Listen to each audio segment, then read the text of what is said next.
So when it comes to the basics of COVID-19, which this is something that I'm sure we've all heard before, so we could kind of move through this quickly. COVID-19 is an infectious disease caused by the new coronavirus called SARS coronavirus 2. The symptoms can be anywhere from mild to severe.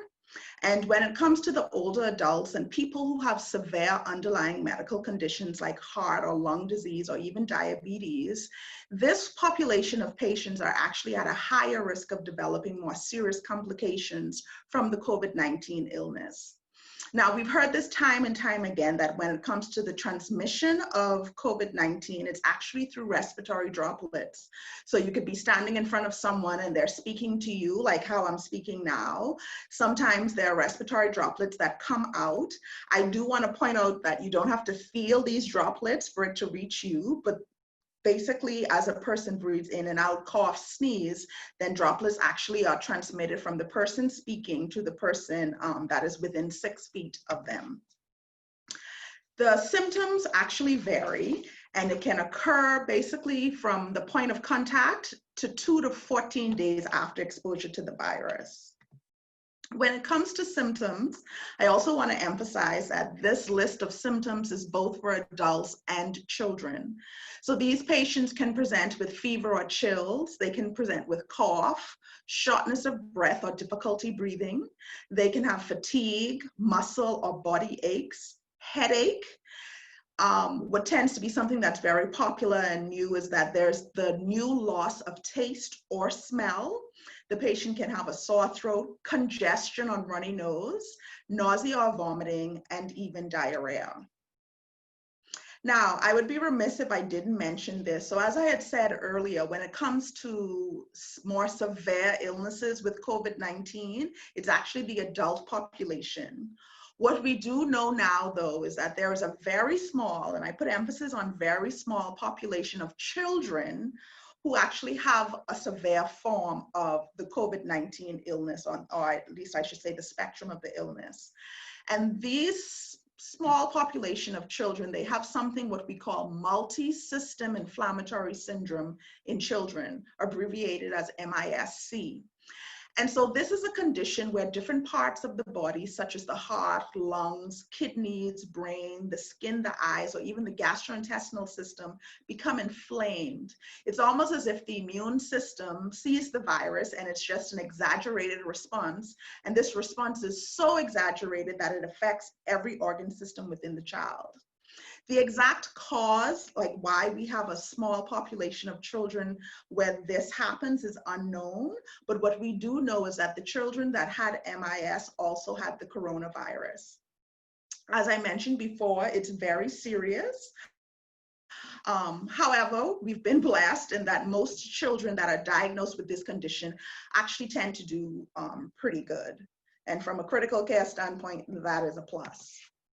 So this group of patients, when the MIS-C occurs, what they present with is fever, abdominal pain, vomiting, diarrhea.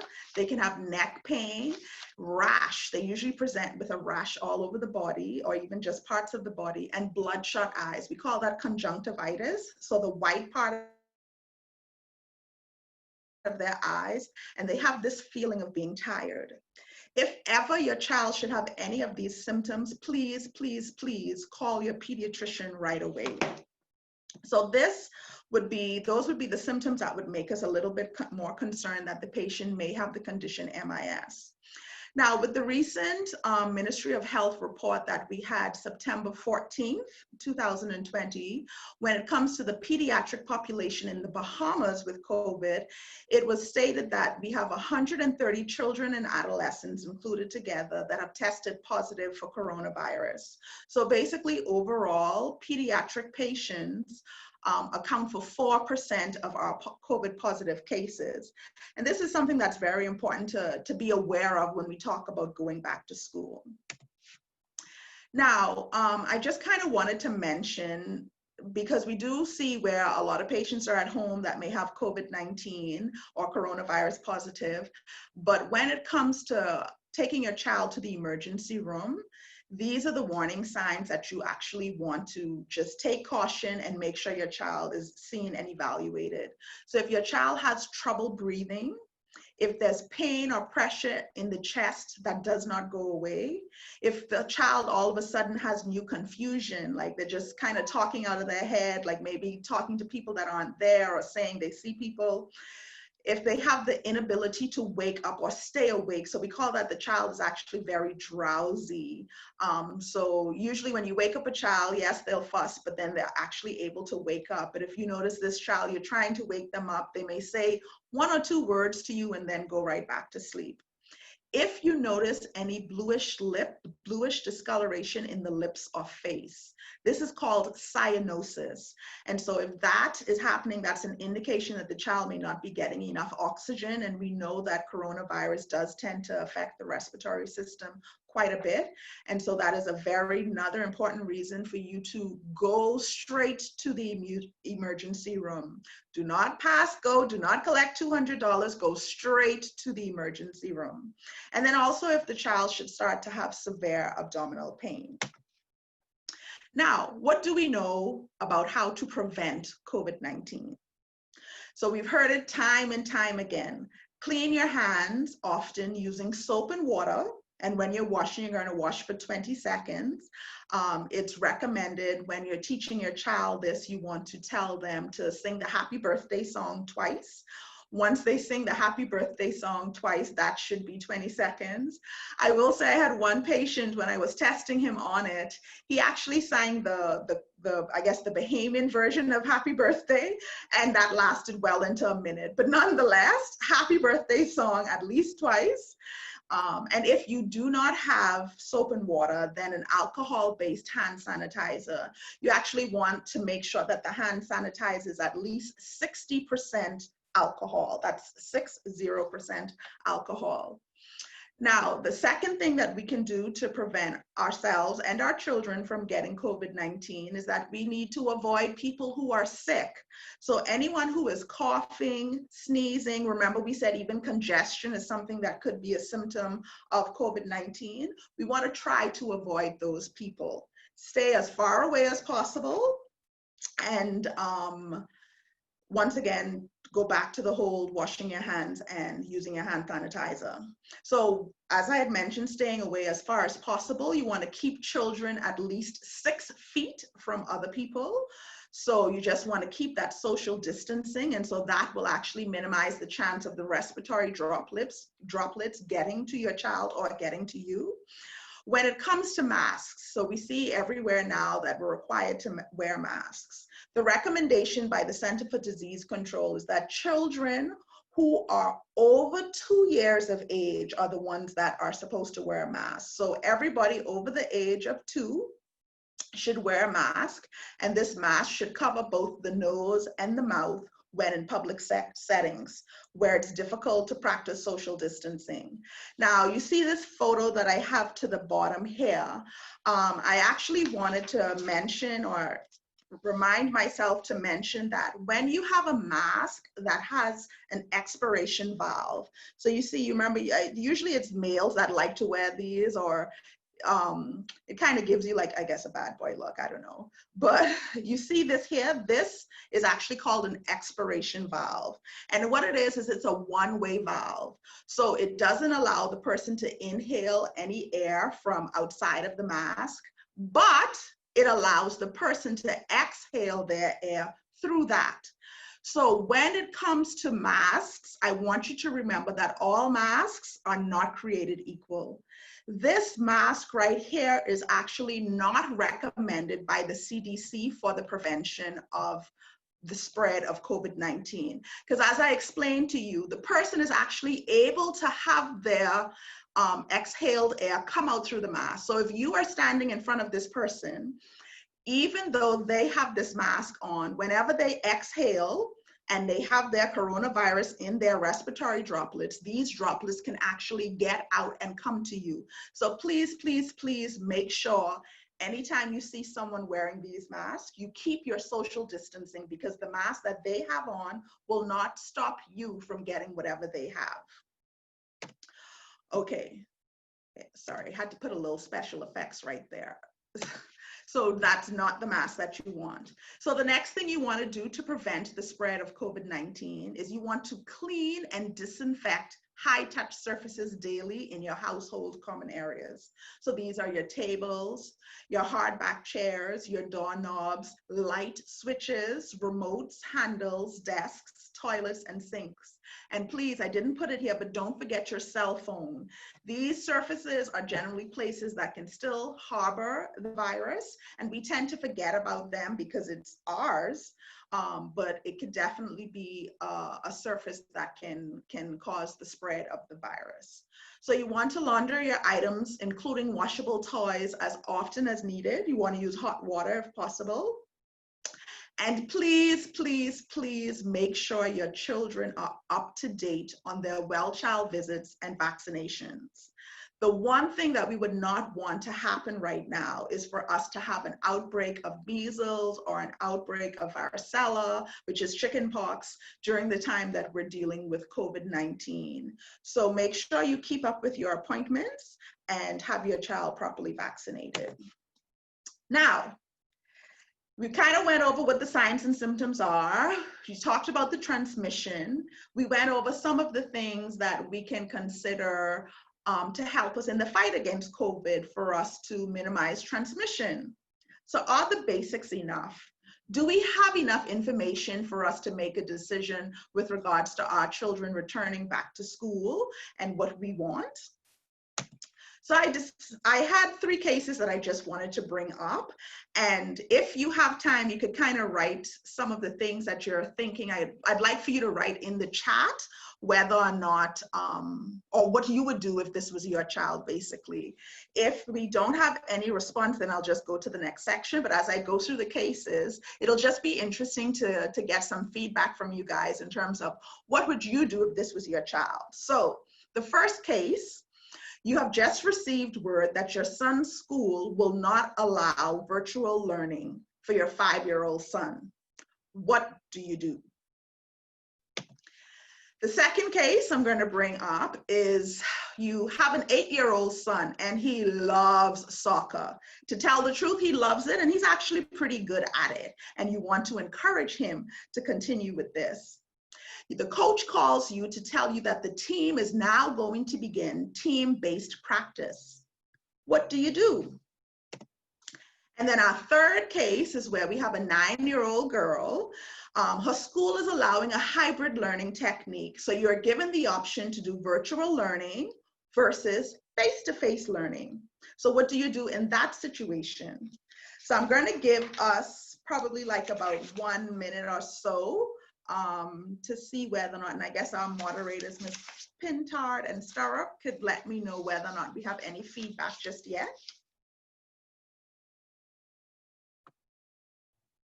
Okay, we don't have any feedback in the chat as yet, Dr. Seymour. Okay, no problem. So what I will say is, what I decided to do, because these are real life scenarios that came to me, what I decided to do was do my research. This is pretty much how medicine is. We always do research. So I spoke to a few parents just to get some feedback, and also spoke to a few educators, both in the public and the private setting. And so things, after kind of talking to everyone and just getting the opinion of others, I realized that there are a few additional things to consider, which was beyond the whole medical aspect of knowing the signs and symptoms, knowing the transmission, knowing how to prevent it and even treat it. It really doesn't help you with that decision of whether or not you want to put your child in school. And so additional things to consider that came about was, 1, the world does have to continue and we have to learn to live with this virus. Unfortunately, coronavirus is not going to go away. We cannot just go poof and then it disappears and we're back. No, it is here to stay and we have to figure out how to live with it. Secondly, what would the class size be like if we did face-to-face? Both my parents were teachers. I come from a long line of teachers, and I know when it comes to definitely in the public setting, like sometimes the class size is about 30 to 40 students. The classrooms are not that big, but What are we going to do if we do face-to-face and we have 30 or 40 students in one classroom? Thirdly, when it comes to the different school settings, there's foundation, there's primary, and there's secondary school. And we know that each has its own challenges. So therefore, how can we come up with a plan to implement one method for all? And you could tell that was also from a teacher's perspective. Fourthly, there's no AC in most of the classrooms. So to protect themselves, are the teachers expected to wear personal protective equipment with all of the heat? And we know this is the summer years, so the minute you start sweating and your PPE gets wet, it's actually not as effective. Then, do we have adequate protocols in place for the schools? So that was a very big thing to consider. And then this was an article, there was an article that came out, I want to say maybe it was probably about 3 to 4 weeks ago. And what we noticed was that in Florida, so remember Florida was having the surge right before our second wave started. And they opened their schools because it was necessary for them, I guess, to open the schools. And then what happened in Florida was by the time that they did an evaluation, they had confirmed 9,000 new COVID cases among children. This is not for the community at large. This was just for children. It went up by 9,000 within 15 days of school opening. So that's a lot of information. Are the basics enough? So for me, it was obvious that the basics were not enough. You could have a wealth of knowledge about the physiology and the treatment and everything, but you still needed to know some general principles or a general approach when dealing with going back to school. And so the one thing we do know is that the schools are a very important part of the infrastructure of our community. They play a critical role in supporting the whole child and aiding development. As a result, the decision for school re-entry is not an easy one and should be based on several factors. And for me, my approach has been, it's based on the community, based on the school, and based on the family involved.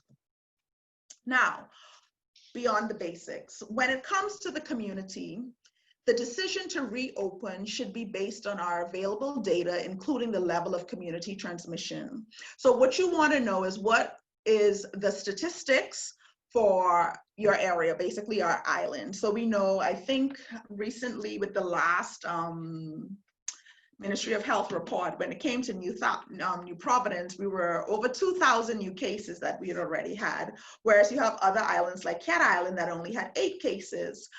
So basically how you would apply your plan to New Providence may be a little different from your plan for Cat Island, just because there's only 8 patients, and then you even have other islands that may have less. So you have to know what's going on in your community. You also need to know your capacity to implement appropriate mitigation measures in the community. At the community level, what is being done to minimize transmission? Once again, COVID is not going away. What we do have to learn is how to live with it and how to prevent the spread of it. And so it starts actually with the community, what is happening around in the community to prevent the spread. The next arm, when it comes to talking about going back to school, is the school itself. You need to be aware of whether or not the school has implemented multiple strategies to prevent the spread of COVID-19. So you need to know and you need to see and go over with your pediatrician the school's protocol for COVID-19 preventions. The school basically should be, like I said, implementing more than one strategy. So you want social distancing, you want your mask, you want to make sure there's hand hygiene, you want to ask questions in terms of whether or not sick children are allowed in the classroom or allowed to school. Will there be temperature checks? Are the temperature checks just in the morning, or will there be random temperature checks during the day? The second aspect as it relates to school would be, what's the plan if someone gets sick? We can do whatever we want to try to prevent the transmission and the spread. However, we also have to prepare that somebody may end up coming to school and is sick. So what happens when that person gets sick? Is there an area for them to be quarantined at school and basically until their parent can come? And then also you want to communicate. The schools need to definitely communicate appropriately with families about home-based system screening and establish protocols. There should be no doubt in terms of what is being done, and there should be no doubt in terms of what needs to be done. This was something I will say that kind of resonated with me after speaking with a few of the teachers. There was a clear-cut difference with regards to the communication between the parent and teachers in certain schools. And this, usually when the parents were satisfied with what the school was doing, it was a group where the parents had very good communication with the teachers. So they pretty much knew, okay, this is what we needed to do. There was one situation where the parents knew that, okay, Fridays is not, when we do the virtual learning, it's actually not for teaching, it's more so for the social aspect for the children. So they were Zooming in with each other and just asking each other, hey, how was your week? How was your summer? And so forth. So communication between the parents and the teacher is very, very important. And then the final arm of it, in my opinion, and this is just my recommendation, would be how the families that are involved. So some children or relatives in the home may have increased risk for severe illness from COVID-19. And so these are the children that may opt to re-enter school when community transmission is low. And so for this population, definitely the virtual schooling will be the first choice. You want to make sure that when you do the virtual schooling, that if the child is more in the foundation, so what we know is that when it's the foundation years, the virtual learning is a little bit more challenging compared to primary and secondary.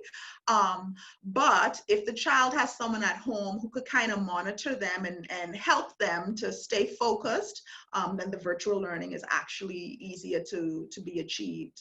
Then you also have to know the child's learning technique. Not every child is self-driven and can do the virtual learning. If you know that that is not your child, then you do want to make sure that somebody is there with your child. If your child, however, is someone that's very driven and can do it on their own, then absolutely the virtual learning is the thing for them. So now we'll go back to the cases and I'll kind of update you with regards to what I did with these parents. And just by the way, I got the approval from all of the parents to mention their case scenarios or their situations. So with our 5-year-old, mom called me very frantic because in her mind, virtual learning was what was supposed to be done, and her son's school at the time did not allow it. We went through the community, so the issues with the community. This, of course, was at the time when we were going through our second wave, so we know that the community transmission was actually high at the time that he was supposed to go back to school. We went through the school, and so I had asked her to please get the protocol that they have in place for the school. What were they going to do to prevent transmission? What was the class size going to be? Because mom did mention that the last semester, his class had like maybe 20 to 30 students. And so she was concerned that with that many students in one class, how can you prevent transmission? And then when we looked at the family arm of it, there was nobody in the household that had any significant chronic medical illnesses. The child, I knew that he was a healthy child with no chronic medical illnesses. And so after we kind of did all of our homework and mom sent me, she did get the protocol in place. Mom sent me the protocol, and it was a pretty good protocol, but this was actually right before the Minister of Education made his statement about all schools being virtual. And so then she got the call from the teacher that, okay, the school was now also going to be virtual. And she was like, oh, thank God she didn't have to deal with that. But we were putting our case together for him, but it turns out that the school ended up offering virtual learning. And so that is what for him we were best comfortable with at that time. So now for the 8-year-old, the soccer player, so once again, mom was concerned about it and wanted to get some input from me. And so we went through everything, the same things again. So the community. So we knew that, yes, we were still dealing with the second wave, but it was, I think the plan for the team based practice was supposed to be later in this month. And so we have seen that some of the numbers have actually been going down with regards to the rate of new cases. So we got a plus with that. As it relates now, instead of the school, I'm going to say as it relates to the sports team in this situation, we saw that they did establish that everybody was supposed to bring their own equipment. Everybody was supposed to bring their mask and even an extra one if necessary. And the plan was that the team-based practice was going to be outdoors. It was going to be outdoors, and it was a situation where it was really more so drills. So it wasn't teammate participation with each other. They were pretty much just doing drills with the coach being there. And so what we decided was that, I should mention that there was one person with chronic medical illness in the household, but after going through everything, with it being outdoors, everybody having their own equipment, nobody sharing equipment, and it being drills where it's just the child doing whatever exercise the coach tells them to do, we kind of assess this as more of a low risk situation. And so mom and I decided that she would just go to the first practice herself, see how things are, and once it meets the criteria that we kind of set out, then yes, Johnny can actually go and play soccer. And so now for the third case, this person is actually someone who works with me in the office. And so the question, it was more where I took the question to her, and she looked at me and she was like, Dr. Seymour, I gotta work. She was like, I gotta work, and her father has to work. So in the household, there's no chronic medical illnesses. Like I said, the school was giving them the ability to do the hybrid, whether or not it was virtual or face-to-face. But this was a situation where the child was not felt to be someone that would do a lot of independent study or independent work.